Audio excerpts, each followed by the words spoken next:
it's a good deal. Critics have been proven wrong. I don't know how they know that. But we do know that Vladimir Putin was meeting with Benjamin Netanyahu today to calm him down, to assure him that all was well and good. How do you feel about all that? Well, I think the Iran deal is a terrible proposition. I can't think of anything that equals that. From my standpoint, it's unexplainable why you would want to take the world's most deadly state sponsor of terror.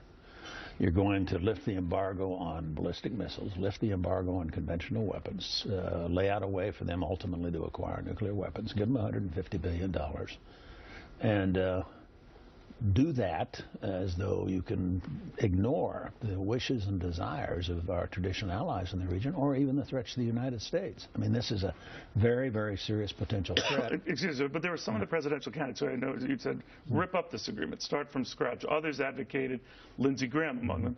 You can't do that. It is agreement. We lose our sort of global influence when we do stuff like that. However nefarious that this was done. Which side do you take? Well, the way I look at it, we lay out in the last chapter of the book a set of priorities, what we think the agenda ought to be for the next administration. And front and center in that is to rebuild our defenses, our Defense Department. But you would stick to this agreement as it is? Because what I would do if I had my druthers is I would scrap the agreement. I would go back immediately and lay down a list of non-negotiable demands. No nuclear weapons for the Iranians, no uranium enrichment for the Iranians, etc. I would put together a serious military option and be prepared to go to war if necessary. Back at the history, Neil, of the last several years in the Middle East, we've dealt with nuclear proliferation before. This isn't our first rodeo. But isn't there a military option in this? A number of Democratic senators talked to me, Mr. Vice President, who said that this military option is there and was a key reason why they ultimately supported it. Because if Iran plays faster, you don't think it's there. If you look at the status of our military today, I don't think there's any way in the world Barack Obama was ever going to use military force. I think it became clear to the Iranians when he backed off on the Syrian deal and when he later went to Israel and announced there was no military way to do this.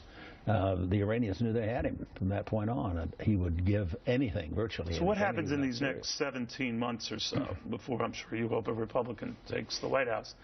What is Iran going to do in the interim? Well, they've already, for example, violated the agreement. Soleimani, the head of the Quds Force, has already been in Moscow. He's supposed to not even travel yet. He's been to Moscow to do a deal with Putin for the S-300 anti-aircraft system. So it's they're ignoring it already. If you look at their defense minister, that's the job I used to have here in the U.S. He's already made statements that we're not going to pay any attention to those. We'll buy what we want to buy whenever we want to buy it. But that's not nuclear. They always argue we're not doing anything nuclear. Well, we'll see whether or not they do anything nuclear. But the deal doesn't just deal with nuclear. The amazing part of it is at the tail end they went in and threw in all of this other stuff with respect to lifting the embargo on ballistic missiles. That was never part of the negotiation.